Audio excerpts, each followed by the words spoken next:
Hi, I'm Brett Zamir. In this video, I'll be introducing you to the motivations behind WebAppFind, a browser add-on that allows you to conveniently view or edit your local data files within a web app of your choice. One thing we've gotten away from on the web is the ability for us to own our own data. The web has been different from our file desktops, where we can freely move files around, copy them, and edit them in whichever program we like. Websites, unfortunately, on the other hand, they typically only store our data on their servers. And even when they do store data on our local machines, like in the browser, you can't typically, as a regular user, read that data they store in an intelligible way, nor can you choose a different website or app to edit that info that they store, as you can with, say, a word processing file on your desktop. You can choose whichever program you like with the word processing file. Now, while websites are going to do what they'll do, and there are some advantages, admittedly, to having data copied into the cloud and available for your backup and syncing across your devices and whatnot, you don't have to resign yourself to never having your local data files available to your web apps, or having your web apps never consume your local data files. I've created a browser add-on called WebAppFind, which is currently Mac only and Firefox only, but which may support others in the future, which can allow you to keep data files where you wish on your desktop, just like any other data files you use, while also giving you control to read or edit that data in a website of your choice, without the need for repeatedly exporting and importing from a website. All you do is you just choose the web app or a local app that you want to work with your file data, and it'll open it in that website, and that website can optionally be allowed to save back to that file. As more websites take advantage of this, other popular sites may feel pressured in some ways to do the same so that they can be competitive, allowing you more choice in the future of which apps want to be able to open your local data. In other words, websites as well as local programs. In this video, we'll go into more depth about what we've been missing in our web apps with regard to local data, as well as why we want web apps to work with our local data. If you just want to get started trying out WebAppFind, though, you can see my video tutorial showing how to use it. There are a few benefits we may take for granted with running, viewing, and editing local files until we consider how we've been lacking these features in our web apps. In this video, we'll look at what these benefits are, how web apps are currently lacking them, and finally see how our browser add-on WebAppFind can bring these benefits of local files to web apps. Of course, one benefit of being able to work with local data files is that you can access them offline. And while offline, one may duplicate the local data, such as sharing it by USB. But local storage also provides other benefits. One is speed. Because we don't need to go over the network to get or write the data, we can see a performance boost if the data is of the kind that is practical to store locally. Another benefit is privacy, as a privacy-conscious web app can avoid sending local data over the wire, which is also of benefit for security. Of course, if someone has access to your machine, local data can still be a problem, but with access to a machine, remote data becomes potentially accessible anyways. Now, there are some ways one can use local data files within web apps today, but they're cumbersome and they're not generally very practical to use. For example, there web apps exist which and have the technologies in your browser which allow you to drag and drop files into your web app. But this is not very practical usually, because you have to go through the strain of dragging a file from your desktop to the app, which is not always very pleasant, as it is to, say, work with a local file where you can just right click it or double click it to open it. as you wish, right, right away into the app you wish. You can't do that currently with a web app. Another limitation as far as web apps accessing data files is there are some cases where a web app can offer a file dialog. You can click a button and get a file dialog and then open the file you wish. But the problem with this is that, let's say you're working on your desktop. If you want to be able to open the file you find on your desktop into a web app, you have to go to that web app, find your file again, re-navigate to it, and then open it. And this is not very practical. And in addition, these two methods we just described of drag and drop or file dialogs, they don't allow you to save back to the disk. So if you want to save back to disk, there are some web apps which allow you to export files that you create in the file, but you have to find a location to save the file and then import it again, overwrite your old data each time, and it's not very practical to work in this way.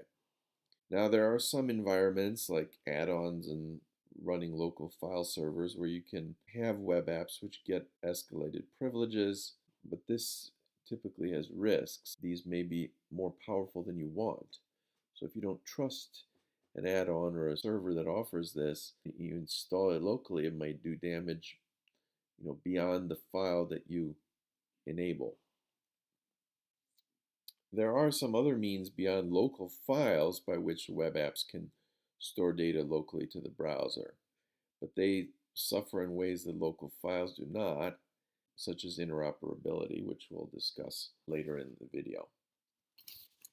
One way in which web apps typically suffer when working with local data, in a way that local files don't typically, is in readability.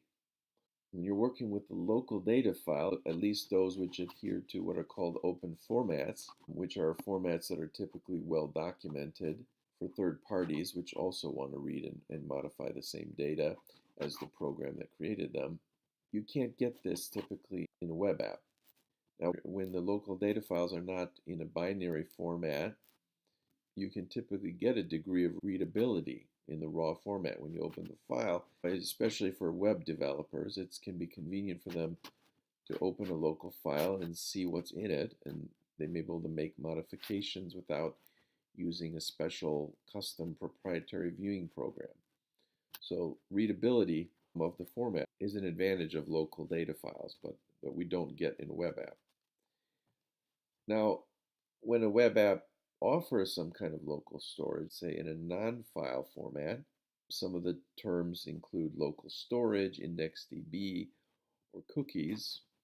The problem with these approaches that aren't letting you manage your own files, the problem with these local storage formats is that, first of all, the browsers don't typically expose them to you in a way that you as a regular user can easily discover this data and modify it. It's generally assumed instead that the web app that created that data is responsible for it, and any exposure the browser gives to a user is really typically only for web developers to manage the data.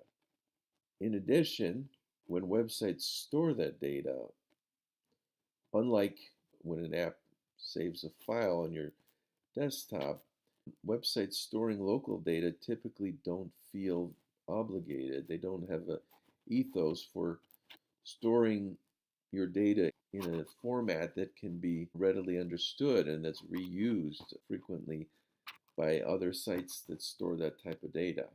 In addition, there aren't typically any open conventions for how browsers save this site data on your machine. And same thing with even the browser's data, which is not specific to websites. Maybe other browsers can import, let's say, your history or your bookmarks, but they don't typically do it in a way where each browser lets you operate on the same set of data, which could have its strong advantages. This is strange because the data is really your data. It's typically, when it's stored on your machine, it's usually specific to you, but you're not getting any choice about how you read that data or how you open that data.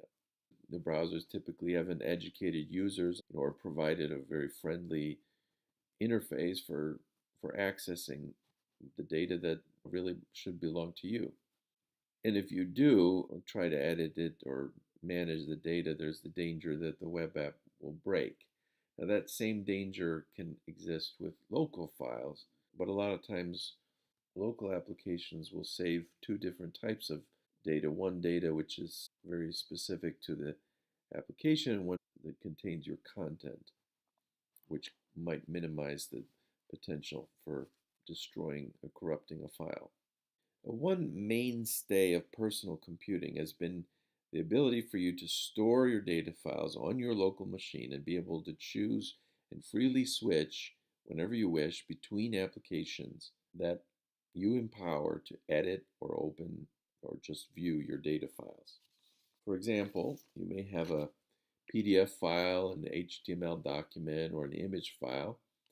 You may open it in whichever desktop program you like. And you can change which program is the default for opening. When you double click a file, you can change that default at any time to whichever app you wish. And then you can make changes in whichever program you use without the need to export from that program and then import it in the other program. Whichever program you wish, you can empower to edit that file in place. Unfortunately, until now, the same basic freedom has not existed in terms of the data created on your behalf by web applications. If you're working, for example, on a draft post in Facebook, you can't decide one day to instead open that draft directly into Google Docs and edit it there, and then go back to editing it with Facebook the next day. Now, you could copy paste between them, but then they wouldn't be operating on the same copy of the data. You'd have to keep copying back and forth.